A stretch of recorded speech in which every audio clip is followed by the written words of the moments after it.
se viene un reportaje muy lindo. Y también tengo una perlita para después. Bueno, para bueno. contarles. Bueno, Ya los presentamos.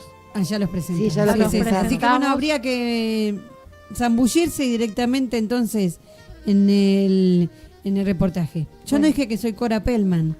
Mira, Cora Bien. Pellman. Sí, es verdad. Vino Cora Pellman, gente. Gestora cultural. Y demás. Y demás. Bueno, dale, Patri. Arranque nomás. Bueno, es un reportaje para mí interesante porque es como que ABEX, que fue la cuna de la Escuela de Animación de Avellaneda, ¿no es cierto?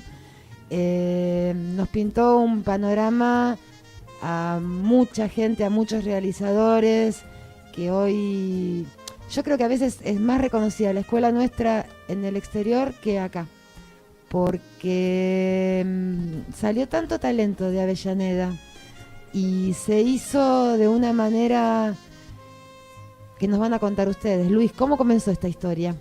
Bueno, esta historia comienza... Acércate al micrófono. En 1981, cuando Susana Tosi programó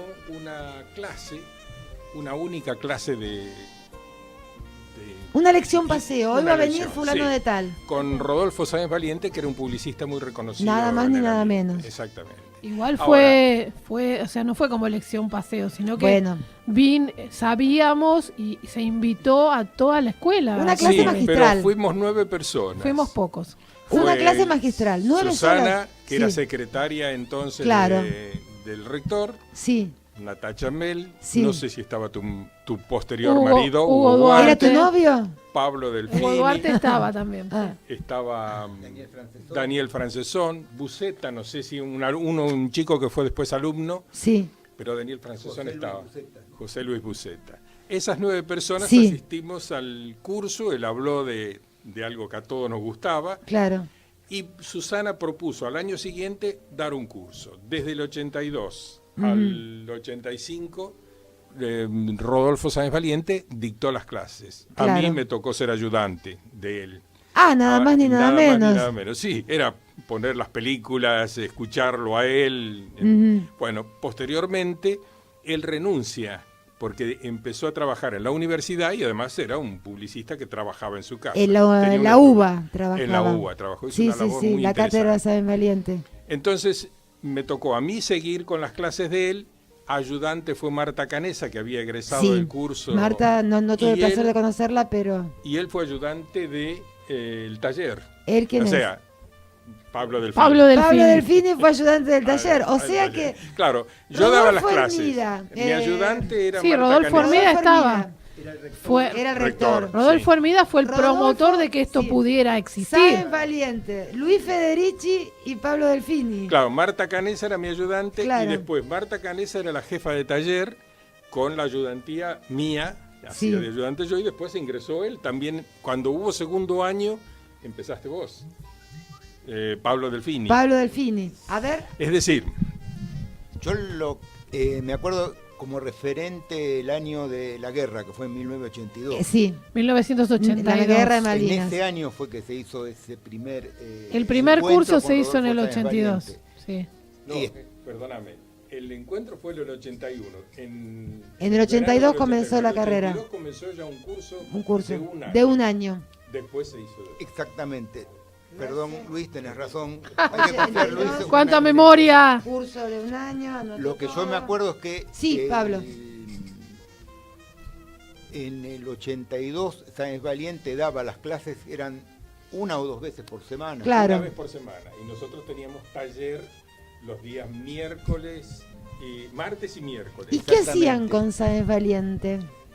Ya que todos dicen que lo que pasa es que Sáenz Valiente... Primero que hay que reconocer que Sáenz Valiente era un docente fuera de serie.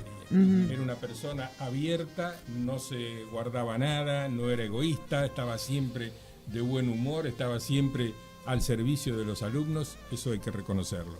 Posteriormente, él cuando se fue de la escuela, siguió ligado a la escuela. Tanto es así que la película Gulubú, las animaciones se filmaron en su taller. Gulubú.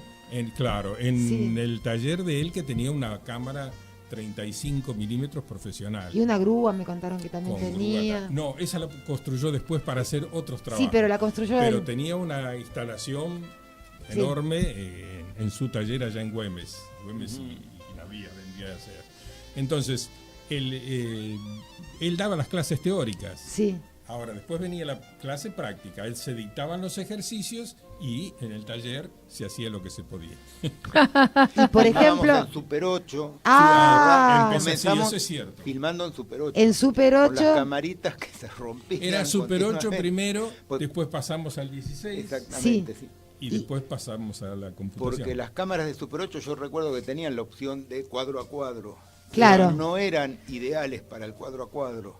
Ustedes estaban las Canon 1014 con las que se filmaba cuadro a cuadro. Sí. Un alumno de ustedes que me ayudó el año pasado a terminar, él hizo la carrera en la etapa analógica, digamos.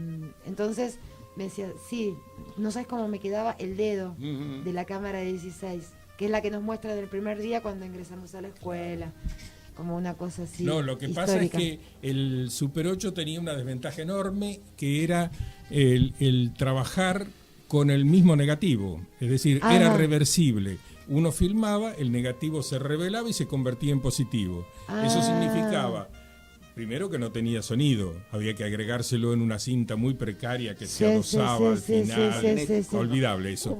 Pero después estaba el hecho de que el pasarla, manosearla, uno estaba arruinando el negativo. Al cabo de una serie de pasadas aparecían las rayas y se degradaba como cualquier película de color. Y otra cosa que yo soy muy curiosa y siempre les pregunté mucho a todos mis profesores, que nos contaban que ahora, si te equivocas en un ejercicio con la computadora, llegas a tu casa, lo cargas, lo podés corregir.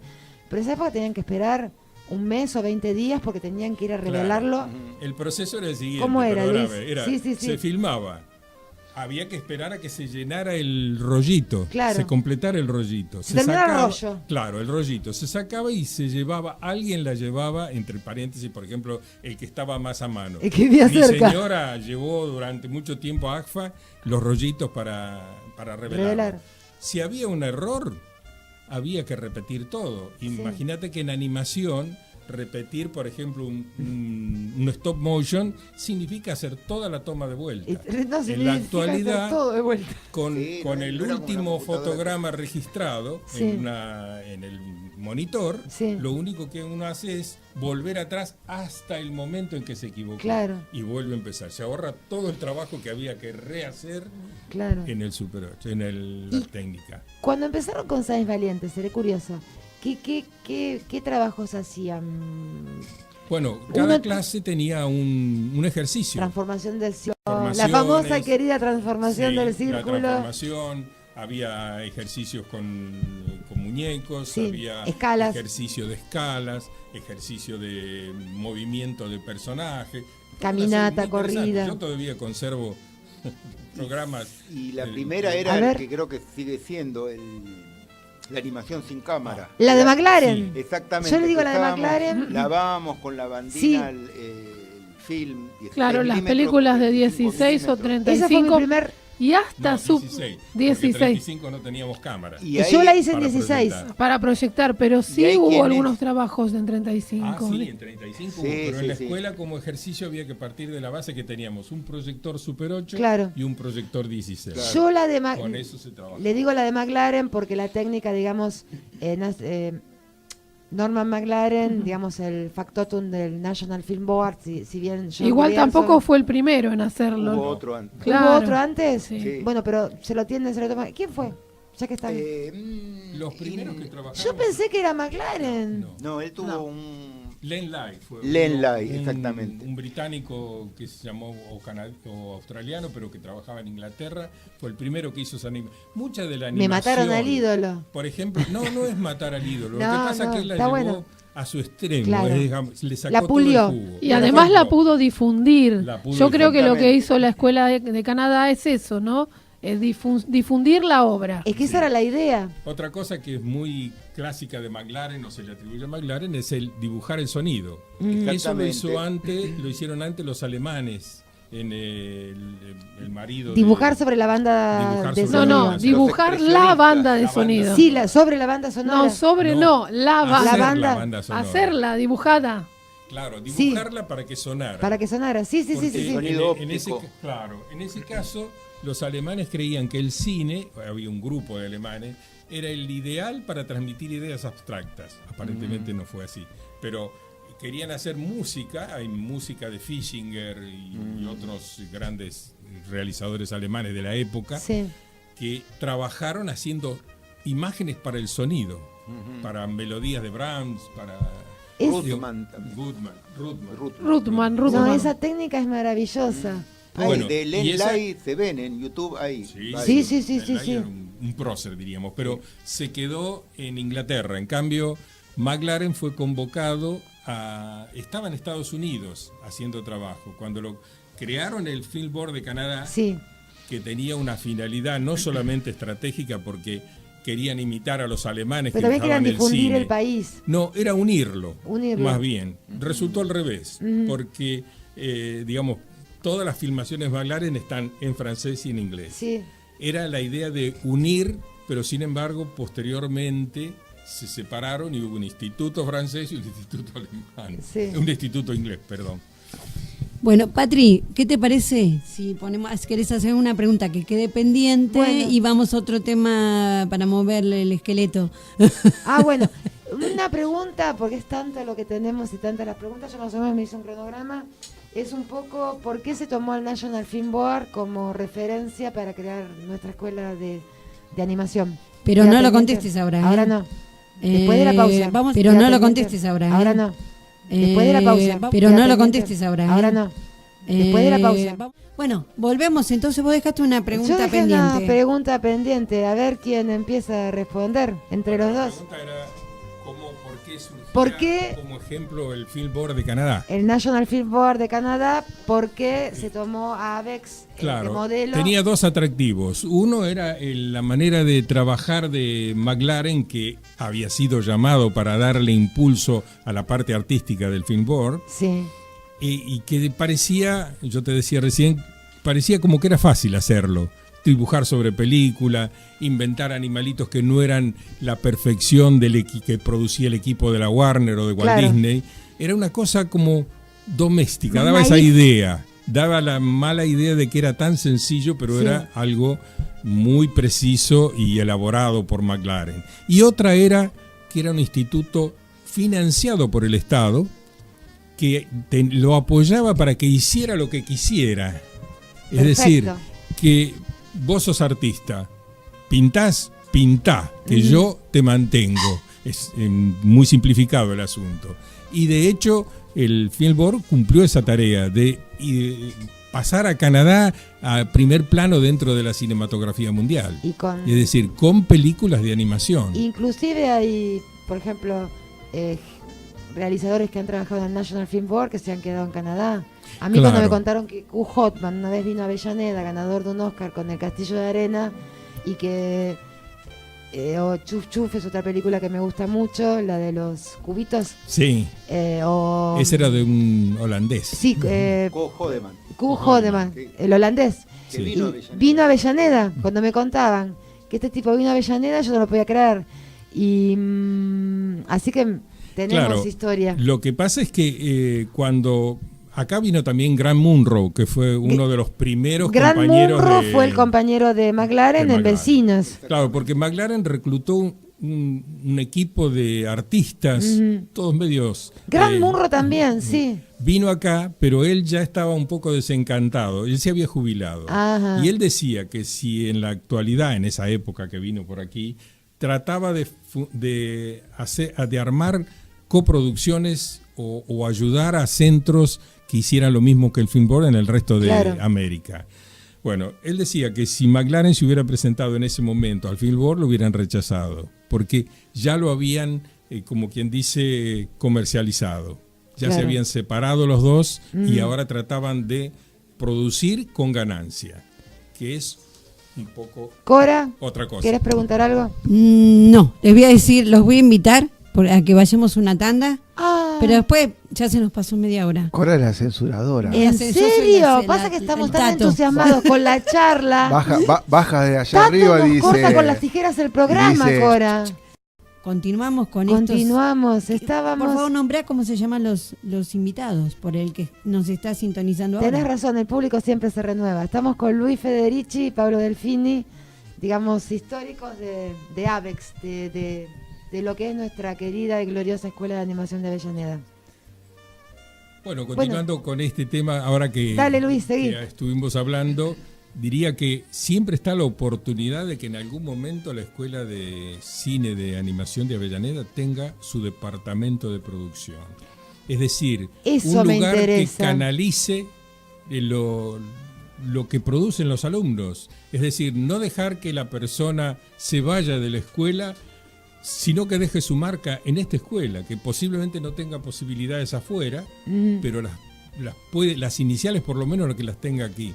Ninguna escuela es mejor que el mejor alumno de lo que produce. Es decir, el blasón de una escuela son los alumnos que produce. La escuela nuestra ha producido muchos alumnos, pero muchos de esos lamento que no estén produciendo aquí. Y hablando de ese tema, en este momento con el edificio con el que contamos, que podemos hacer maravillas. Tenemos... Si ahora están en condiciones edilicias, tenemos condiciones edilicias comparado con lo que me contaban de las escaleras crujientes de allá de Casa de la Cultura. Italia, bueno, yo cursé en Italia, era un edificio recicladito, pero hasta ahí, medio paliducho. Era un supermercado originalmente. No, Italia era una escuela vieja. Era la escuela 7. La escuela 7. Lo arreglaron un poquito, pero no era lo que es esto ahora. Acá hay espacio para hacer muchas cosas. Sí, pero necesita el empuje oficial. Y vos decías algo en el corte que me pareció muy importante. ¿Querés decirlo? ¿Sobre qué? Sobre la dependencia. Sobre la dependencia, sí. Porque... El tema nosotros siempre fuimos una dependencia de la Escuela de Cine, del Instituto de Cine. Un departamento de esa animación, sigue siendo un departamento. No había directora, sino coordinador. Tal cual, sigue habiendo coordinador. Claro. Sillo Adam es el coordinador. Originalmente la escuela, cobraba una pequeña cuota que iba a parar a un conjunto, de lo cual cuando llegaba una el cooperadora momento de repartir, éramos los parientes pobres. Sí. Tiene que tener autonomía para tomar sus propias decisiones. Es decir, la mentalidad de un realizador documental, que la escuela se hizo famosa con esos realizadores y trabajó en periodos muy, muy problemáticos, demostró que era un centro culturalmente potente. Natacha siempre cuenta que la llamaban la isla. Claro. Porque de repente podían contar cosas. Cuando se cerró, por ejemplo, la Universidad de La Plata, muchos venían de La Plata a Avellaneda. Además hay otra cosa que lo que interesaba mucho, por lo menos a mí me llamaba la atención, que estas cosas culturales, digamos, se produjeran en un partido eminentemente obrero, para decirlo en términos muy sencillos. Ahora no es tan así, pero en mi época, cuando empezamos con la escuela, Avellaneda Industrial, después de las 6 o 7 de la tarde, había lugares que eran barrios que quedaban desiertos porque eran todos fábricas y se iban los obreros y quedaba el lugar vacío. Es verdad. Posteriormente vino no era la desglobalización, sino la desindustrialización, y desaparecieron todo eso, quedaron los lugares vacíos. Pero era un partido eminentemente de gente de clase media o más abajo. Ha producido siempre esos productos de calidad. Es que Avellaneda tiene eso, lo hemos hablado en otros programas, y tiene esa cosa cultural, porque Gardel ha venido a cantar al teatro Roma, y a la salida le cantaba a la gente que estaba esperándolo. También nos enteramos que Barceló le hacía los pasaportes. También se dice que acá el hermano de Cora estaba muy ligado, ¿no? Como que tenía pasaporte uruguayo, un montón de cosas. Pero después, ahora que están conversando, que después de las 6 de la tarde, todos cuentan que, por ejemplo, se llenaban los clubes sociales. La gente después de las 6 de la tarde iba y formaba parte de las comisiones directivas. la sociedad de fomento, los clubes tan grandes que habían en Avellaneda, no solo los clubes, digamos, de fútbol, sino de barrio. Los de barrio. Acá hubo organizaciones como Gente de Arte, que fue todo un hito dentro de que la cultura. Sigue existiendo, Gente de Arte sigue existiendo. Pero quiero decir, en otras épocas tenían un poder mucho más grande, cuando no existía la televisión, cuando la gente iba a las exposiciones masivamente, podríamos decir. Había una actividad cultural muy grande que en Avellaneda le hacía tope o frente a la producción de la capital. Sí, y ahora para cambiar un poquito de tema, Pablo, yo siempre quise saber y pregunté cómo fue, porque una vez alguien me dijo el PAS, digamos, cuando de lo analógico a la computadora. Quiero que me cuentes cómo eran esas famosas computadoras que se llamaban Amigas, y nos contás un poco cómo fue. ¿Qué se llamaban? Amigas, no. Amiga, bueno, amiga. Yo digo amigas, todos dicen amiga. Nos amiga. contás un poco cómo fue. Es una relación muy extraña, ¿no? Computadoras que... Sí, a mí me causó siempre mucha gracia. Está bueno, ¿no? Porque sería como una especie de ciencia ficción, ¿no? Que serían las computadoras en el futuro, digamos. Amiga. Hola, amiga. Amiga debía ser una abreviatura que dio por resultado. Sí, porque era una sigla, decís que fue. Era todo con mayúsculas, así que alemanas, probablemente lo sea. eran.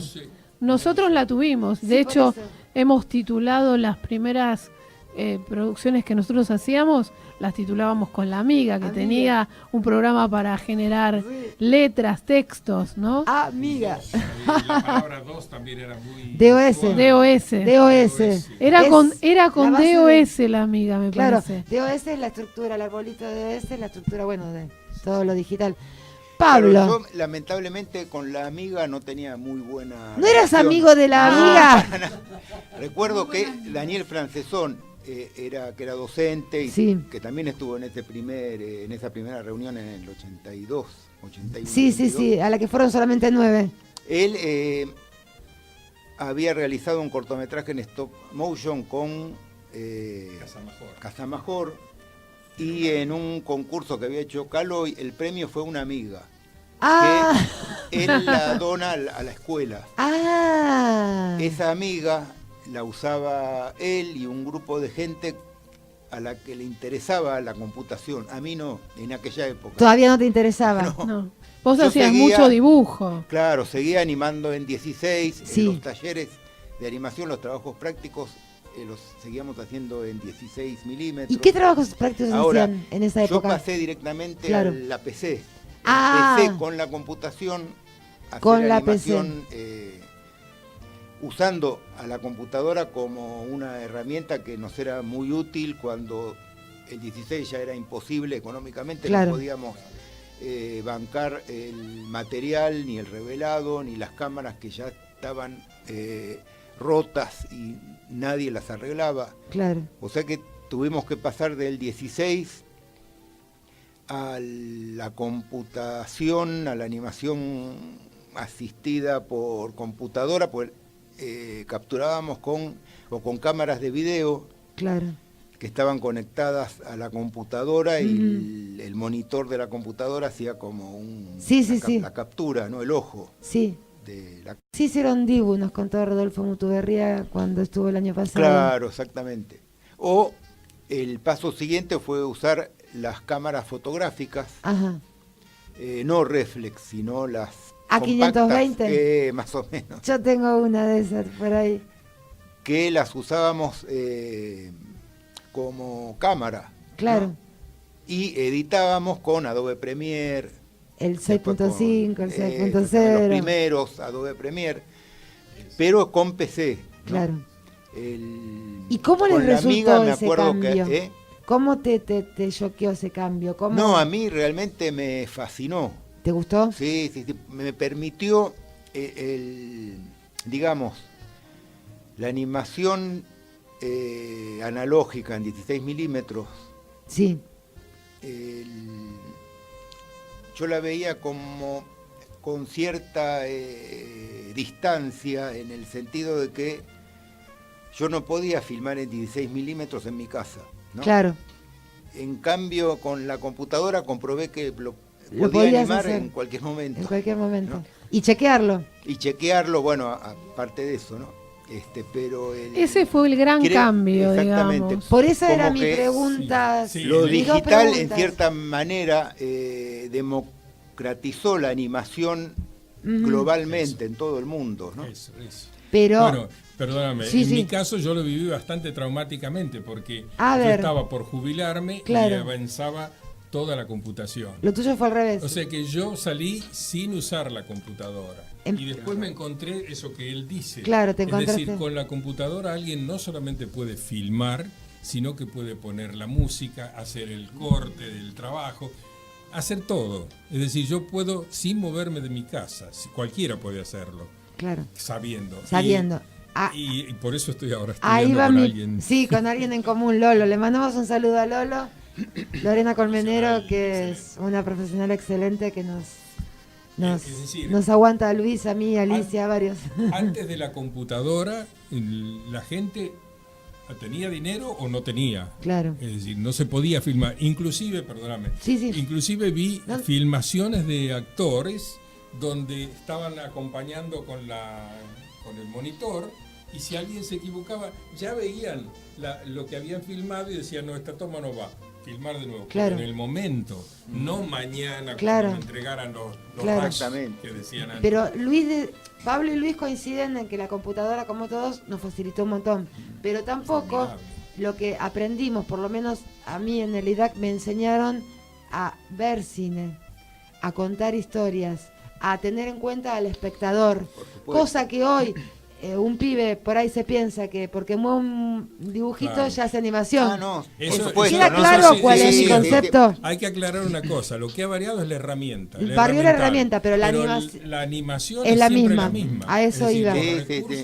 Absolutamente. Yo siempre digo, ¿no? En mis clases que va cambiando la técnica. La técnica fue evolucionando, permitiendo muchas cosas, pero el lenguaje cinematográfico se fijó en los primeros años del siglo XX. No se descubrió ningún recurso diferente más adelante, y lo que varió por ahí es cuando incorporó el sonido, pero una vez que se incorpora el sonido, ya el lenguaje cinematográfico quedó establecido. Lo que hubo son cambios de técnica. Exactamente. Seguro, inclusive los efectos especiales, que son maravillosos, que te permiten hacer películas soñadas, digo en el buen sentido. Claro, soñadas, porque es imaginada, ¿viste? Puede salir, pero el recurso del cine, la manera de contar es una sola. O, digamos, hay 4 o 5 variantes, pero son siempre las mismas. Eso por un lado, por eso, el mensaje es que a mí me enseñaron, y estoy realmente, empecé cual vaca de una huaca grande, pero yo siempre quise hacer algo en animación, y me doy cuenta que me enseñaron a tener en cuenta al espectador, a contar una historia. Por ejemplo, profesor, que Emilio Gorini, de repente por ahí nos da una historia para desarrollar. Entonces, bueno, personaje entra por izquierda, contento al principio. Entonces, ¿y cómo sé que está contento? Claro, yo cuando llegaba a mi casa me daba la cabeza hasta que tenía razón, me hacía pensar, me hacía buscar la acción, me hacía buscar la forma de que ese personaje, la gente se dé cuenta de qué estaba haciendo. ¿Se entiende? Eso no importa que lo filmaras con una Super 8, una 16 o una PC. O en Blender, por ejemplo, no interesa. Estamos en el final de este reportaje tan lindo y bueno, creo aprovechen las últimas 2 preguntas. Sí, porque son para aprovechar estos 2 invitados. Ay, sí, hay que sacarles el jugo. Bueno, por un lado hablamos un poco, Cora me dijo, ¿qué me dijiste, Cora, que pregunté? Que varias veces han hablado, Patricia habló muchas veces también de este tema. Con Natacha sí hablamos con Natacha hablan de este tema del centro de producción. Del centro de producción. Y que contamos con las instalaciones adecuadas para Helio. Bueno, es reiterarlo, ¿no? Aprovechando las instalaciones, aprovechando que se ha regularizado, diríamos, la entrada y salida de alumnos a un lugar donde se puede trabajar con comodidad, el centro de producción me parece que sería ideal para darle lustre a la escuela y dar, ocupación, empleo a esas mentes que después tienen que andar produciendo, levantando una peliculita haciendo títulos. De hecho, en la planta funcional de la escuela existe. Sí, pero la planta funcional. Existe el centro de producción y de hecho el centro de producción ha producido bastantes cosas dentro de la escuela. Lo que pasa es que, bueno, ahora está al servicio de la comunidad. Entonces, claro, pero lo que Luis decía antes, lo cual es cierto, es que animación, al ser un departamento, no tiene la autonomía que debería. Bueno, es un departamento, pero es una escuela. Es una escuela, sí. Se considera escuela. Y más ahora con la distribución geográfica que tiene, claro, que tiene el instituto. Primer piso es animación y segundo piso es cine. Hay una autonomía está grande. Mucho más organizado. Sí. Bueno, eso por un lado. Hay autonomía. Organizado está de siempre. Sí, pero vamos a lo que hay es más autonomía. Pregonándolo. Y Silvia Sanfís quería hacer una pregunta también. ¿Qué están haciendo? ¿Qué son los proyectos? ¿Qué están haciendo? Luis y Pablo. Bueno, en mi caso yo me puse a estudiar con una profesional, Lorena Colmenero. Trabajó mucho en publicidad. Me puse a estudiar la animación que no sabía, que no sé. De hecho, estoy haciendo trabajos que son hechos para... Sí, en After X, pero hechos para la cámara de filmación de 16 que nunca llegué a usar. De hecho, estamos terminando una peliculita y ahora va otra también, pero son animaciones que originalmente iban para la 16. O sea que una de ellas tiene, le estaba mostrando las carpetas, porque yo conservo las carpetas de trabajo, que era de la época en que estábamos en La Negra, ya en el frigorífico. Yo la empecé a filmar ahí en Super 8. Creía que le iba a terminar, me quemé la cara porque era un lugar inadecuado. Me han contado. Y quedó ahí aislada y ahora cuando Colmenero, mi profesora, me dijo, bueno, vamos a hacer algo más coherente, empecé a trabajar con eso que ya estaba preparado y lo estamos haciendo en... Lo de 16 lo estás haciendo Sí, que 16 que era Super 8. En After Effects. Es decir, esos son mis trabajos. ¿Y Pablo qué estás haciendo? Yo reparto mi tiempo en dos actividades. Una es el grabado. ¿El grabado soy qué? grabador y sigo investigando en técnicas de grabado menos tóxico. Me interesaría, estoy de hecho escribiendo como un manual. Y sos premio nacional en grabado, ¿no? ¿Tenés un premio nacional? Sí. Y él lo dice así como, sí. Premio nacional en grabado es importantísimo. Sí, no, por supuesto, seguro. Él siempre fue así, muy humilde. Ahora, en cuanto a la animación, tengo como un cortometraje por la mitad, que nunca termino ¿Stop motion? En stop motion, sí. Que yo trabajo siempre de una manera muy artesanal. Es como si siguiera filmando en 16 milímetros. ¿Muñecos qué? No, generalmente es animación de objetos. O personajes en siluetas de papel. Pero lo que es el muñeco animado con la estructura es como que me saturó un poco. ¿Te cansaste? Sí. Prefiero hacer algo más manejable. Te digo que seguimos, a mí me enseñaron los muñecos que vos enseñaste a hacer. Sí.